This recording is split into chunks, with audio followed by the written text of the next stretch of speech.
जैसे ही नववर्ष आता है या फिर कोई भी त्योहार आते हैं, होली, दीपावली और भी अन्य त्योहार अलग अलग धर्मों में, हम ये करते हैं कि उस पर्व की शुभकामनाएं लोगों के पास भेजना शुरू कर देते हैं। जैसे अभी कुछ दिन पहले नववर्ष आया, हमारे पास अनगिनत मैसेजेस आने लगे।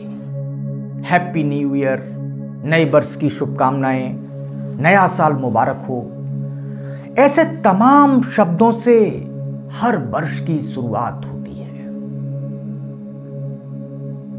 मेरा मानना यह है कि ये शब्द केवल कोरी औपचारिकता बन जाते हैं।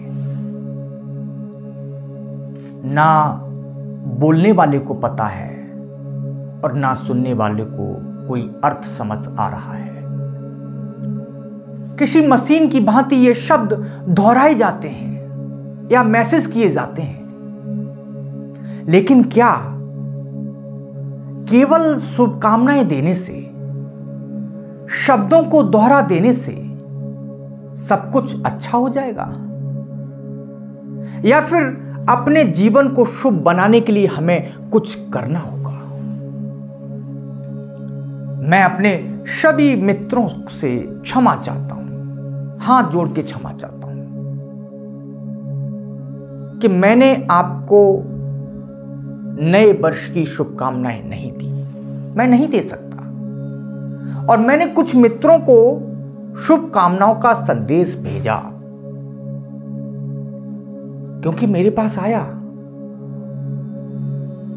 क्योंकि 2025 में कुछ भी शुभ जैसा दिखाई नहीं दे रहा। शुभ तो तब होगा जब आप जागे हुए होंगे। आप तो पहले से ही सोए हैं और शुभकामनाएं आपको, आपकी नींद को और गहरा कर देंगी। इसलिए मैं ऐसा नहीं कर सकता हूं, लेकिन मैं आपको जगा सकता हूं। मैं आपको आपकी नींद को तोड़ सकता हूं और आपका भविष्य दिखाकर आपको सावधान कर सकता हूं। मैं आपको समझा सकता हूं कि संकट से आप कैसे बच सकते हैं, अपनी रक्षा कैसे कर सकते हैं। अगर आपको ये समझ आ जाए तो मैं आपसे यही चाहूंगा कि इस विचार को जितना संभव हो जन जन तक पहुंचा दें। मेरा विषय केवल ध्यान नहीं है। मेरा विषय कोई विशेष प्रकार की पूजा पाठ नहीं है। मेरा विषय है जीवन। आपका जीवन आनंद से भरा हो। ध्यान इसीलिए है क्योंकि ध्यान जीवन के लिए है, जीवन ध्यान के लिए नहीं है। किसी गलतफहमी में न रहे। ध्यान आपने किसी परमात्मा के लिए नहीं करना है, अपने लिए करना है, अपने जीवन के लिए करना है। किसी परमात्मा को जानना स्वयं को जानना है। वो कहते हैं कि हर जर्रा चमकता है अनवारे इलाही से, हर सांस ये कहती है कि हम हैं तो खुदा है। मैं जानता हूं कि जर्रे जर्रे में उसी परमात्मा की चमक है, लेकिन परमात्मा भी तभी है जब आप हैं। अगर आप ही नहीं हैं तो परमात्मा का क्या होगा? हर नए वर्ष से पहले उसकी भविष्यवाणी करने की परंपरा है। अभी 2025 आ चुका है, कुछ दिन ही बीते हैं और इसके बारे में न जाने कितनी भविष्यवाणियां की जा रही हैं। ढेरों वीडियो यूट्यूब पर मौजूद हैं। कोई कह रहा है कि चंद्रमा मीन राशि में जा रहा है, तो कोई कह रहा है कि 6 ग्रह एक साथ मीन राशि में प्रवेश कर रहे हैं। ग्रहों की चाल देखकर आने वाले समय का अंदाजा लगाया जा रहा है, लेकिन किसी को यह ख्याल नहीं आता कि हर वर्ष कितनी ही भविष्यवाणियां झूठी साबित होती हैं। कुछ ने तो 29 मार्च 2025 के संसार के अंत की घोषणा भी कर दी। कितनी बार संसार के अंत की भविष्यवाणियां गलत साबित हो चुकी हैं, लेकिन भविष्य वक्ताओं को इससे कोई फर्क नहीं पड़ता। कोई कहता है कि कलयुग चल रहा है, कोई कहता है कि कलयुग जा रहा है, और कोई कहता है कि सतयुग आ रहा है। ये सतयुग, त्रेता युग, द्वापर युग और कलयुग क्या है? मैं भी चाहता हूं कि इन विषयों पर कुछ बात की जाए और आने वाले समय के बारे में विचार किया जाए, लेकिन ये विचार ग्रहों और चंद्रमा पर आधारित नहीं होंगे। व्यक्तिगत तौर पर मेरे लिए ये सब निरर्थक है। मैं केवल वही देखता हूं जो स्पष्ट है। अगर आप भी मेरे साथ देख पाएं तो समझ पाएंगे कि यह संसार अब वैसा नहीं चल सकता जैसा अब तक चलता रहा है, क्योंकि तकनीकी ने बहुत कुछ बदल दिया। हमने अपने जीवन जीने के तरीकों में इतने बदलाव कर लिए कि पुराने ढर्रे पर अब चला नहीं जा सकता है। 2025 के बारे में जानना चाहें तो अनगिनत वीडियो मिल जाएंगे, लेकिन सभी ज्योतिष पर आधारित होंगी। आप एक भी ऐसी वीडियो नहीं खोज पाएंगे जो बौद्धिक स्तर पर तर्कसंगत विचार के साथ दृष्टिकोण प्रस्तुत करता हो।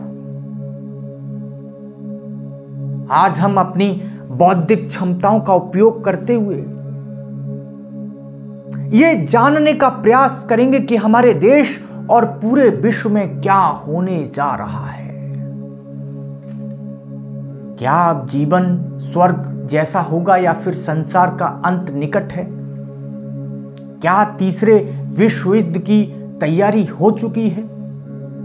क्या फिर पूरा विश्व एक होने वाला है? हम प्रगति की ओर बढ़ रहे हैं या फिर विनाश की तरफ?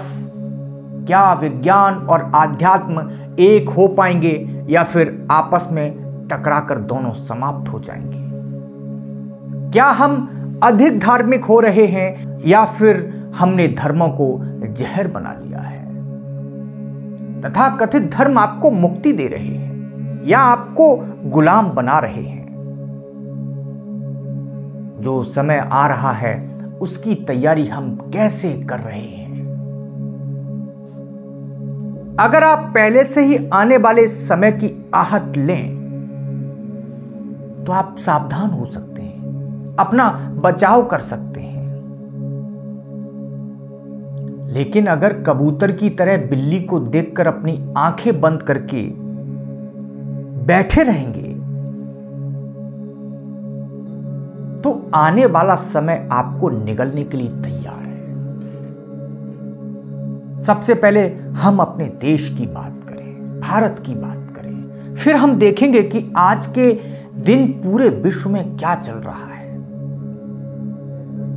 भारत,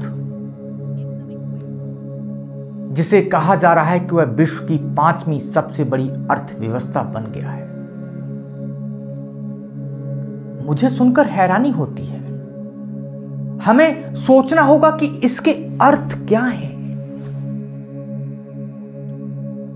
भारत की कुल जनसंख्या लगभग 148 करोड़ है, जिसमें से 81 करोड़ 35 लाख लोग सरकार के अनाज पर जी रहे हैं, मुफ्त के अनाज पर जिंदा हैं।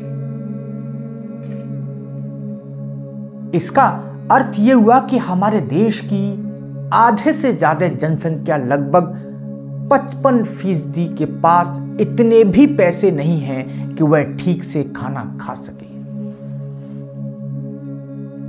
मैंने अभी कुछ दिन पहले बिजनेस स्टैंडर्ड की रिपोर्ट पढ़ी और उस रिपोर्ट में दावा किया गया कि 2023 में भारत पर लगभग 205 लाख करोड़ का कर्ज है,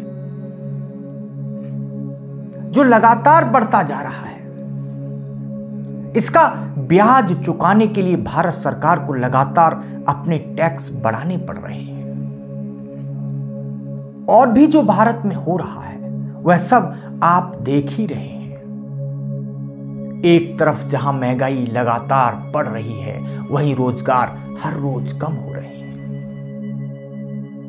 अभी दावा यह भी किया जा रहा है कि जल्द ही हम विश्व की तीसरी सबसे बड़ी अर्थव्यवस्था बन जाएंगे। कैसे? क्या अपने कर्जे को और बढ़ाकर? क्या हमारे पास ऐसी नीतियां हैं जिनसे समस्याओं का समाधान किया जा सके? क्या हम अपनी बेरोजगारी की समस्या को कम करने में सक्षम हैं? अभी तक मुझे व्यक्तिगत तौर पर नहीं लगता। इसका सबसे बड़ा कारण है हमारी आज की तकनीक, हमारा आज का विज्ञान। जितना विज्ञान विकसित हो रहा है, जितनी ज्यादा टेक्नोलॉजियां बढ़ रही हैं, उतना ही मानव का काम मशीनें करने लगी हैं। वह दिन ज्यादा दूर नहीं है जब जितनी भी फैक्ट्रियों में आज मानव काम कर रहे हैं, उन सब की जगह मशीनें ले लेंगी। आज हमने रोबोट बना लिए जो मानव से कहीं ज्यादा सक्षम है। रोबोट हो तो मजदूर को कौन खड़ा करना चाहेगा?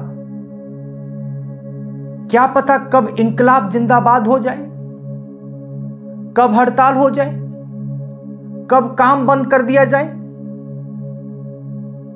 फिर मानव की क्षमता और मशीन की क्षमता में जमीन आसमान का फर्क है। मानव से चोरी, हेराफेरी और ठगी का खतरा है, लेकिन मशीन में कोई ऐसा खतरा नहीं है। 2 मजदूरों का काम तो छोड़िए, 100 मजदूरों का काम एक अकेले मशीन करने में सक्षम है। आज किसान खेती कर रहे हैं, लेकिन वहां भी मशीनें आ रही हैं।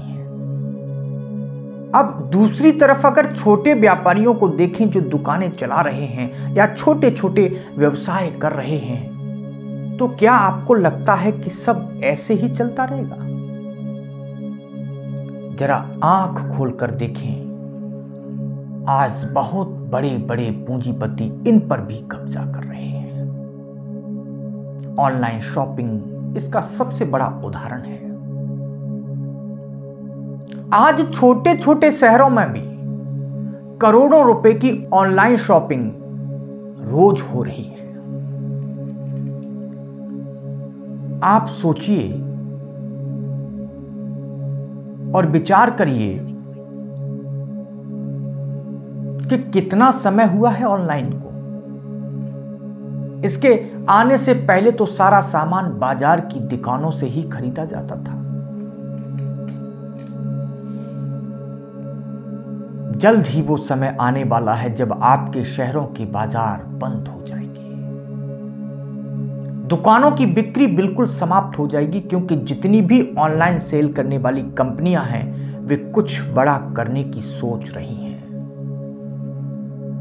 अभी तक जो वस्तु एक दुकानदार 100 रुपए में खरीदकर 120-150 में बेच रहा है, वही वस्तु आपको ऑनलाइन 90 में मिलने लगेगी। तब दुकानदार क्या करेगा? वह 100 रुपए में खरीदकर 90 में कैसे बेच पाएगा? ये कंपनियां अगर कुछ समय तक मुनाफा न कमाए तो भी इन्हें कोई फर्क नहीं पड़ता। मुनाफे की बात तो दूर है, ये नुकसान भी उठा सकती हैं।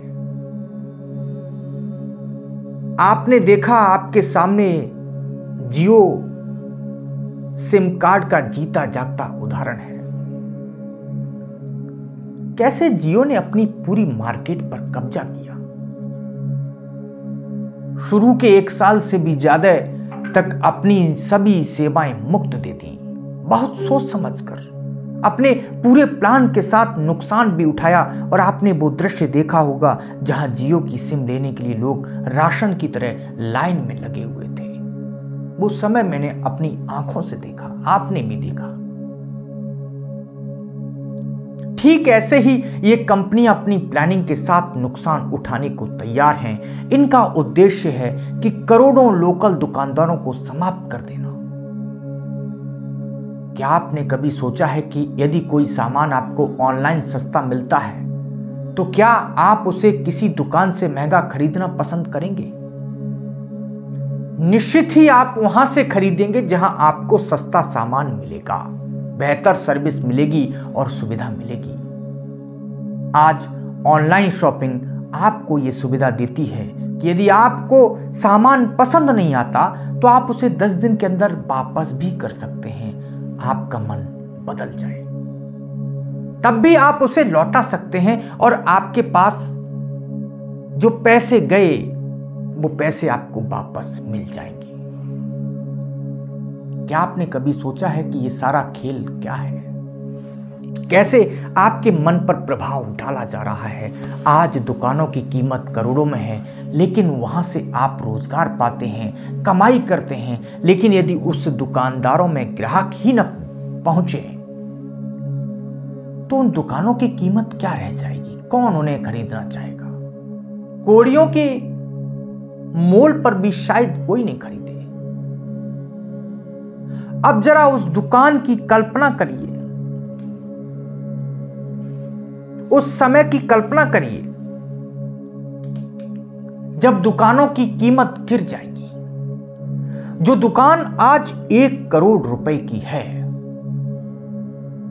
उसे 1 लाख में भी खरीदने को कोई तैयार नहीं होगा। रोजगार समाप्त हो जाएगा, कमाई नहीं होगी तो खरीदने की ताकत भी कम हो जाएगी। इसका सीधा प्रभाव डोमेस्टिक प्रॉपर्टी पर पड़ेगा, यानी रिहायशी मकानों पर भी पड़ेगा।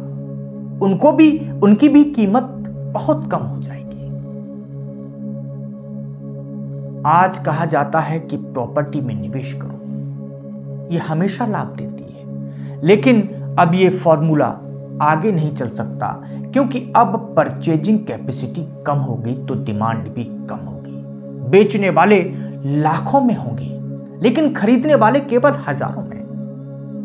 अगर आप एक मकान खरीदना चाहते हैं तो आज भी बाजार में 10 मकान बिकने को तैयार हैं, तो क्या होगा? कीमत गिर जाएगी और इसका असर एग्रीकल्चर लैंड यानी छोटे किसानों की जमीनों पर भी पड़ेगा।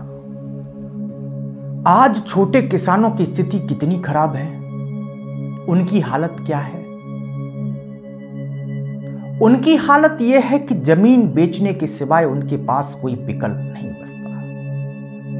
धीरे धीरे ये जमीनें पूंजीपतियों के पास चली जाएंगी और फिर हम बन जाएंगे विश्व की तीसरी सबसे बड़ी अर्थव्यवस्था। लेकिन उस समय 148 करोड़ की जनसंख्या में 145 करोड़ लोग भुखमरी का शिकार होंगे। केवल 3 करोड़ लोगों के पास देश की सारी संपत्ति जमा होगी। ये तो एक पाठ था। अब नौकरी पेशा की बात करें, जो लोग नौकरी करते हैं, इसमें आप 2 भागों में बांटिए। एक सरकारी नौकरी, दूसरी प्राइवेट नौकरी। सरकारी नौकरी की हालत किसी से छिपी नहीं है। जितने बच्चे शिक्षा प्राप्त करते हैं उनमें से आधा फीसदी को भी नौकरी नहीं मिल पाती। तकनीक का प्रभाव यहां भी दिखता है। 1000 बच्चों में से 5 को भी सरकारी नौकरी नहीं मिलती और आने वाले समय में हालात और भयानक होंगे। दूसरी तरफ पर्यावरण की स्थिति देखें तो भारत की स्थिति बहुत ही नाजुक है। तीसरी बड़ी अर्थव्यवस्था बनेगा या नहीं ये तो पता नहीं, लेकिन ये तीसरा सबसे प्रदूषित देश जरूर बन चुका है। आज हमारे देश में औसत एयर क्वालिटी इंडेक्स AQI के मुताबिक आप जानते हैं क्या है? 200 से ऊपर है। और जहां हम रहते हैं दिल्ली जैसे शहरों में, बड़े शहरों में ये 400 से भी पार हो चुका है। और हमारे शहर में तो 500 से ज्यादा है, जबकि ये 50 से भी कम होना चाहिए। क्या आपने कभी सोचा है कि इसके लिए कौन जिम्मेदार है? इसे कैसे ठीक किया जा सकता है? इस प्रदूषण के कारण ही भारत में बीमारियां बढ़ रही हैं। कैंसर की बीमारी हर साल 125% की दर से बढ़ रही है। मृत्यु दर भी बढ़ रही है। क्या आपको याद नहीं आता कि भारत में ईस्ट इंडिया कंपनी ने धीरे धीरे पूरे भारत पर कब्जा कर लिया था, जिसके कारण हम सैकड़ों वर्षों तक गुलाम रहे? क्या आप देख पा रहे हैं? आज भी वही सब कुछ हो रहा है, बस तरीका आधुनिक हो गया है। कौन बात कर रहा है इन मुद्दों पर? कौन बात कर रहा है इस जीवन पर? सभी को तो धार्मिक होना है, अपने अपने धर्म के प्रति कट्टर बनना है। बनते रहिए। जब आपके पास जीवन ही नहीं बचेगा तो धर्म कहां से बचा लोगे? पहले आप अपने जीवन को बचाइए, पहले आप अपने जीवन को सुधारिए। भारत की शिक्षा प्रणाली को सुधारने की आवश्यकता है। आज की शिक्षा केवल नौकरी के लिए तैयार करती है, लेकिन जब नौकरियां ही नहीं मिल रही हैं तो शिक्षा का महत्व क्या है? जैसा कि पहले बताया गया कि नौकरी के जो अवसर हैं लगातार घट रहे हैं। शिक्षा ऐसी होनी चाहिए जो व्यक्ति को किसी भी रोजगार के लिए सक्षम बनाए। आज रट्टा लगवाने की जरूरत नहीं है। हमारे पास ऐसे यंत्र और तकनीक हैं जो मानव से करोड़ों गुना ज्यादा याद रख सकते हैं। लेकिन सवाल यह है कि क्या हमारी शिक्षा प्रणाली इस बदलाव के लिए तैयार है? अब शिक्षा ऐसी होनी चाहिए जो ये सिखा सके कि तकनीक का उपयोग कैसे करें। मैं तो साफ शब्दों में कहता हूं कि अब अकबर बाबर पढ़ाने का समय नहीं है। न पढ़ाने का समय है और न ही पढ़ने का समय है। इससे कुछ हासिल नहीं होगा। ये विज्ञान का युग है, सोचने समझने और अपनी बुद्धि को तेज करने का युग है। अपने विचारों को धार देने का युग है। अपने विचार को एक वाहन की तरह, जितना अच्छा वाहन होगा उतनी तेजी से आप यात्रा कर पाएंगे। यदि आप बैलगाड़ी पर सवार हैं तो आप कितनी दूर जा सकते हैं, लेकिन यदि आप कार में हैं, विमान में हैं, तो फिर आप किसी रॉकेट में सवार हैं तो आप अंतरिक्ष तक पहुंच सकते हैं। आज वही युग है। विचारों की शक्ति से आप कहां से कहां पहुंच सकते हैं, ये आपको सोचने की क्षमता पर निर्भर करता है। कभी आपने देखा कि आपका विचार आपको कितना सीमित कर देता है? आप आकाश को कैसे देख पाएंगे यदि आप अपने पिंजरे से बाहर ही नहीं निकल पाएंगे? जाति पाति धर्म धारणाएं रूढ़ियां, ये सब आपके पिंजरे हैं। ये विचार तो आपके लिए बैलगाड़ी भी नहीं है, बल्कि टूटे हुए पैरों की तरह हैं। इनसे आप चल भी नहीं सकते, केवल घिसट सकते हैं। आपको ऐसा ही बनाए रखने की कोशिश इन पूंजीपतियों और राजनेताओं की है। वे चाहते हैं कि आप लड़ते झगड़ते रहें धर्म के नाम पर, कट्टर बने, एक दूसरे को मारते काटते रहें। यही उनका स्वार्थ है। काश कि आप जाग जाएं, काश कि आपको समझ आ जाए कि विश्व की संपदा पर आपका भी हक है, लेकिन आपको बहकाया जाता है। कहा जाता है कि ये आपके पिछले जन्म के कर्मों का फल है और आप अपनी रूढ़िवादी धारणाओं में उलझे रहते हैं। जब आप गरीब हो जाते हैं तो आपको पता भी नहीं चलता कि आप कब गुलाम बन गए। समझिएगा, गरीबी ही गुलामी है। यदि किसी गांव में सभी गरीब हों और केवल एक धनवान हो तो वह धनवान सबको अपनी गुलामी करवाएगा। और मजे की बात यह है कि वह धनवान आपको मूर्ख बनाकर आपका धन और अधिकार छीनकर ही अमीर बना है। उसने आपको हिंदू मुस्लिम के नाम पर लड़वाया, उसने आपको आपकी जाति के नाम पर लड़वाया, आपका ध्यान बेकार की बातों में उलझाया और आपका मूल्यवान धन चुपके से ले लिया। आप मंदिर खोदते रहे, मस्जिद खोदते रहे और असली धन कोई और ले गया। ये ठीक वैसा ही है जैसे व्यक्ति अपनी संपत्ति बांधकर कहीं ले जा रहा हो और रास्ते में धर्म की चर्चा करने वाला उसे उलझा दे। बस आज अगर आप सोशल मीडिया पर देखेंगे तो सभी की नजरें स्क्रीन पर चिपकी हैं। ये क्या है? ये आपको बेहोश करने का एक नया तरीका अपनाया जा रहा है। आपको मानसिक रूप से गुलाम बनाया जा रहा है। और एआई के आने के बाद तो स्थिति और भी भयावह हो रही है। आज आपकी रुचि, कमजोरी, सोच सब निजी नहीं रहा। आपका फोन आपकी हर बात सुन रहा है। हम जब भी आपस में हमारे मित्र लोग, हमारे दोस्त सुदीप मणि त्रिपाठी, सचिन पांडे और हम जब बात करते हैं किसी भी मुद्दे पर, हम इस बात को 1000 बार दोहरा चुके हैं कि जो भी मेरे द्वारा हमारे आपस में जो भी बातचीत हुई, अब वो निजी बातचीत नहीं रही। हमारी सारी जानकारी कहीं ना कहीं ट्रांसफर हो गई और एआई हमारी पसंद नापसंद व्यवहार का पूरा नक्शा तैयार कर चुका है। और मैंने ये पाया कि हमने जिस मुद्दे पर बातचीत की कि अब अगला प्रोजेक्ट ये करने वाले हैं, और 4 दिन के बाद हमारे दोस्त ने कहा कि आपने जो बात कही थी वो कोई और व्यक्ति कर चुका है, क्या आपने उस व्यक्ति को बता दिया? तब अचानक से धक्का लगा कि जो एआई ने नक्शा तैयार हमसे किया था वो नक्शा किसी और को बेच दिया। बेचने का मतलब उसने प्रॉम्प्ट डाला, उसने पूछा ये मैं करना चाहता हूं, उसने मेरा आइडिया दे दिया। ये फोन हमारी बातें सुन रहा है। अगर आपको किसी विचार की ओर मोड़ना हो तो ये काम ऐसे किया जाएगा कि आपको पता भी नहीं चलेगा।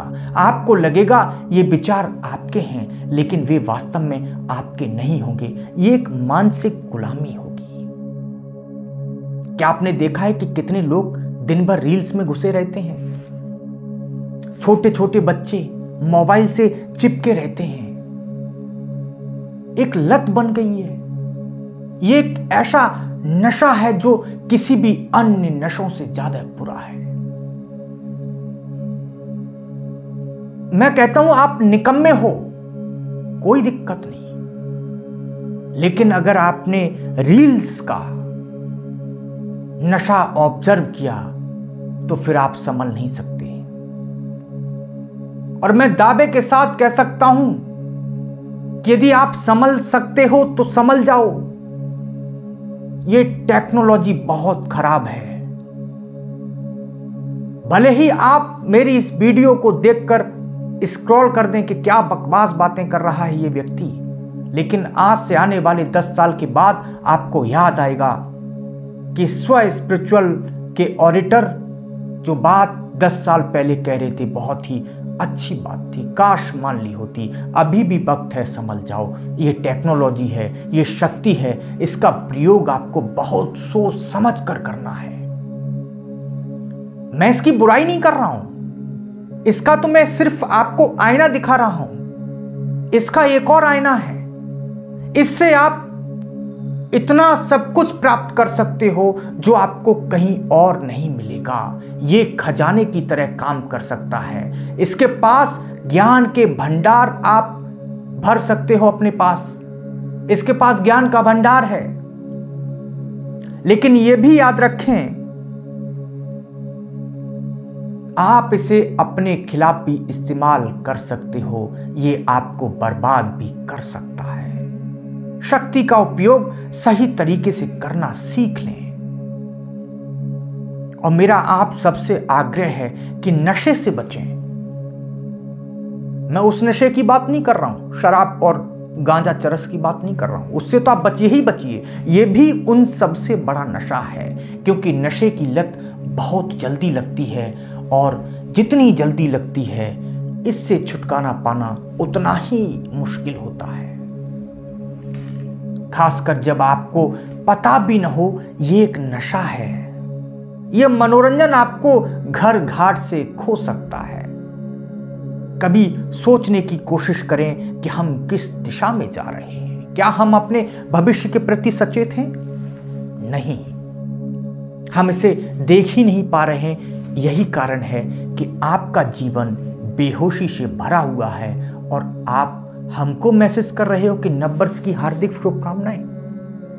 इसीलिए मैंने स्टार्टिंग में कहा कि मैंने किसी को मैसेज नहीं किया, बस जिसका मैसेज आया मैंने उसका मैसेज उसी को दे दिया, क्योंकि मैं जान रहा हूं शुभ जैसा काम, शुभ जैसा ध्यान आपने किया ही नहीं है। और मुझसे आप इनबॉक्स में आके पूछते हो कि ध्यान क्यों जरूरी है, होश क्यों जरूरी है। मैंने इससे पहले भी ध्यान की यात्रा, होश की यात्रा, ऑरा की यात्रा की जो वीडियोस आपके लिए लेके आया था, अगर आप उन वीडियो को देख लेंगे और समझ लेंगे तब आपको समझ आ जाएगा कि ध्यान क्यों जरूरी है। यही वजह है मैं कहता हूं कि ध्यान हमेशा, मैंने कहा है कि ध्यान दो प्रकार के होते हैं। पहला जिसे आप ध्यान समझते हैं वह वास्तव में मूर्छा है, तंद्रा है, निंद्रा है, नींद है। आप नींद में चले जाते हैं और इसे आप समझते हैं कि हमारा ध्यान घट गया, लेकिन ध्यान का अर्थ ये नहीं है। ध्यान का सही अर्थ है अपने जीवन पर, अपने आसपास के वातावरण पर और अपनी समझ पर ध्यान देना। अपनी समझ को धार देना ही ध्यान है। ध्यान आपकी नींद का टूट जाना है। आप कुछ भी करें पूरे होश और जागरूकता के साथ करें। धर्म शास्त्रों को पढ़ें, धर्म ग्रंथों की बात करें, ईश्वर को माने और मानने के बाद ईश्वर को जाने और फिर ईश्वर की तरह जिए। तो कितने लोग का जीवन संभल जाएगा। वहीं पर मैं दूसरा पार्ट ये भी कहता हूं कि धर्म ग्रंथों को स्वयं पढ़ने और समझने का प्रयास करें। अधिकतर लोग कहते हैं कि हमने तो सिर्फ सुना है कि गीता में ये लिखा है, जबकि गीता पढ़ने में कितना समय लगता है। अधिकतर लोगों को न तो केवल इनका नाम, लोगों ने तो इसका नाम तक नहीं सुना है। केवल एक दो मंत्र जो पॉपुलर हैं बस यही सुने हैं। और मैं ये भी कहता हूं कि आप सुनिए अगर पढ़ नहीं पा रहे हैं, लेकिन उस व्यक्ति से सुनिए जो इन ग्रंथों के अर्थ समझाता हो। वह केवल वही बताता हो जो आपको समझाना चाहता है। अर्थ का अनर्थ न बताए, क्योंकि वास्तविकता क्या है, यह स्थिति वैसी ही है जैसे किसी व्यक्ति की आंखों पर धर्म का चश्मा चढ़ा दिया गया। आज ऐसा प्रतीत होता है कि विश्व के चंद अत्यंत शक्तिशाली लोग पूरी दुनिया को गुलाम बनाना चाहते हैं। हो सकता हो वे ये भी चाहते हो कि दुनिया को स्वर्ग जैसा बना दिया जाए, लेकिन ये तो तभी संभव है जब हम सही दिशा में सोचें और काम करें। अब आपके पास टेक्नोलॉजी है, उनके पास शक्ति भी है। ये शक्ति आपको सुख दे सकती है, ये शक्ति आपको सुख दे सकती है, लेकिन ये शक्ति आपको गुलाम भी बना सकती है।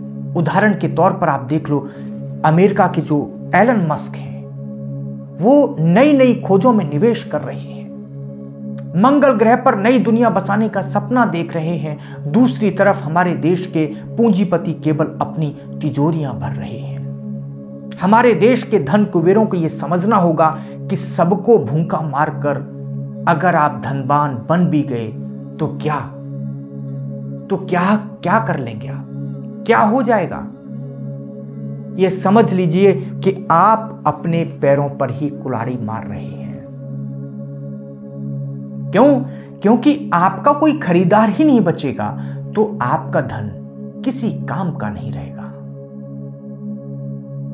विज्ञान कभी बुरा नहीं है, यह शक्ति है, लेकिन शक्ति का सही उपयोग बेहद महत्वपूर्ण है। आप एटॉमिक एनर्जी से बिजली बना सकते हैं, बम बना सकते हैं। यह सब आपके विचारों पर निर्भर करता है। यदि आप विज्ञान का सही उपयोग सही दिशा में करने लगे तो हो सकता है कि भविष्य में आपको कुछ भी कमाने की जरूरत नहीं होगी। मशीनें मानव से 100 गुना ज्यादा उत्पादन करने में अधिक होती हैं। सभी को सब कुछ मुफ्त में क्यों न दे दिया जाए, यह भी संभव है, लेकिन इसके लिए मानसिकता में आवश्यकता है बदलाव की। अहंकार और लालच को त्यागना होगा। जो लोग राज करना चाहते हैं उन्हें समझना होगा कि असली शक्ति सबको समानता और सुख देने में है। इसे संसार को स्वर्ग बनाने के रास्ते में सबसे बड़ी रुकावट कुछ बुरी शक्तियां हैं। इन्हें समझना पड़ेगा और इनके उद्देश्यों से इन्हें रोकना पड़ेगा। यह सब आपको करना है और ये हम सब कुछ करने में पूरी तरह से सक्षम हैं। यदि आप सोए नहीं रह सकते, आप अगर सोए हैं तो अब आपको जागना होगा।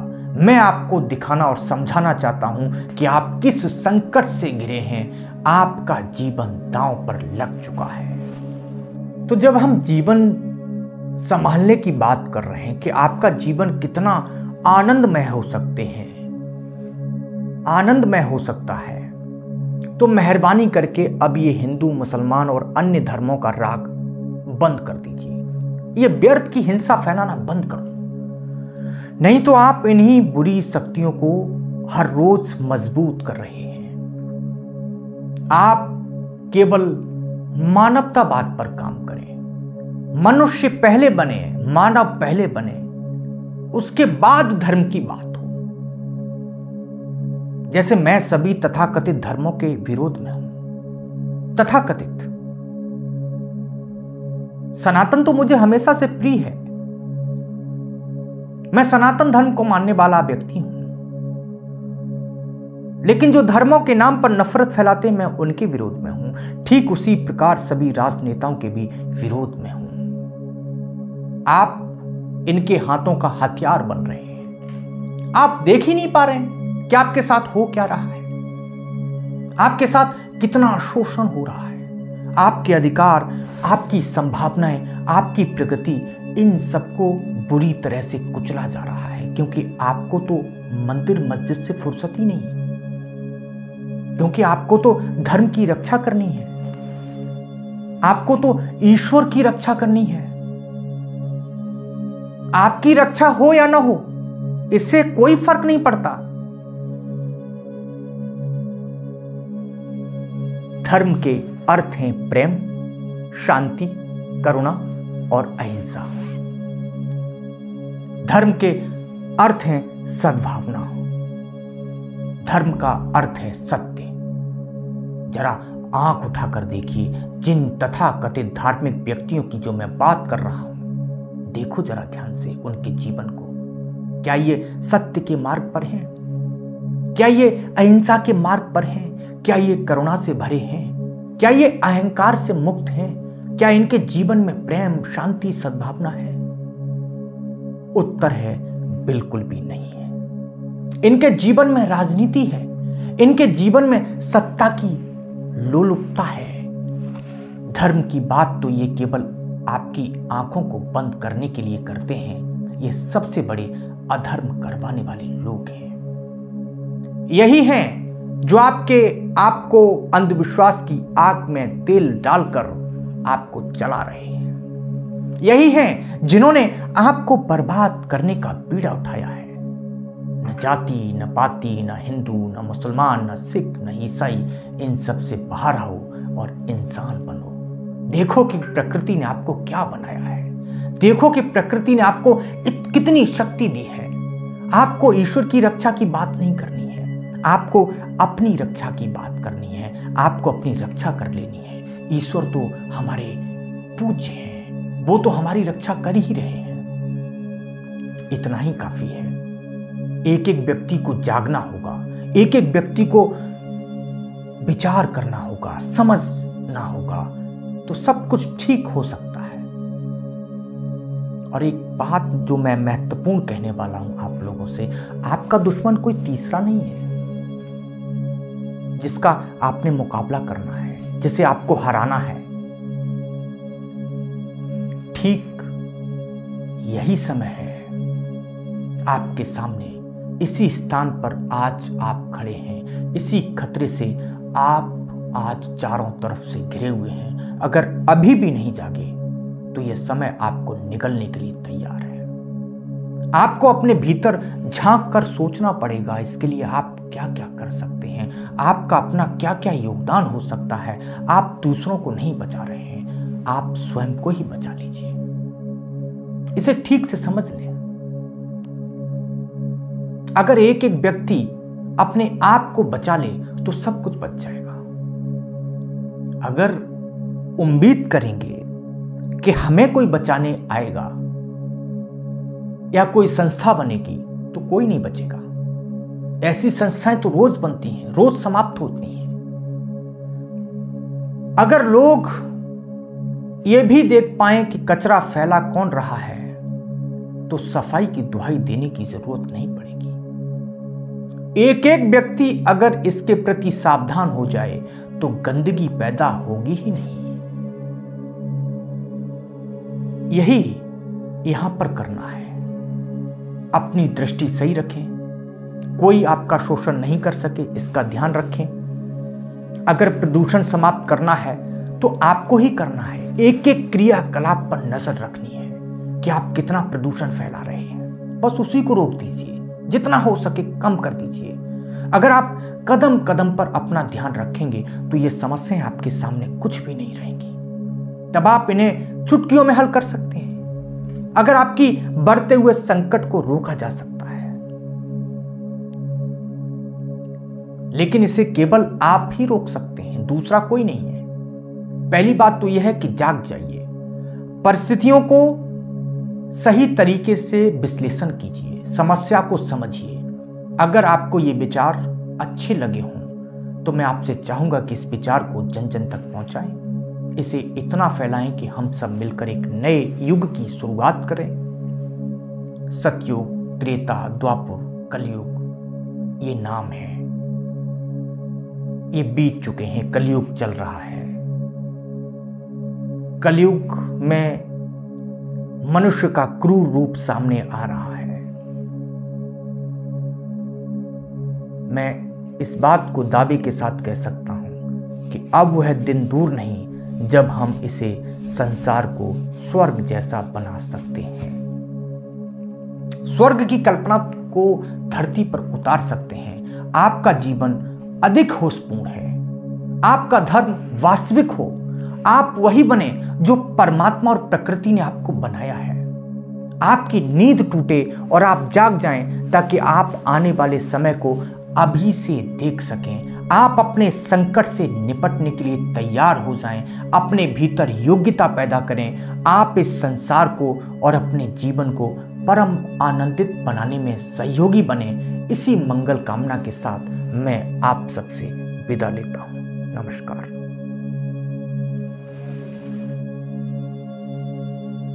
हाँ बाबा।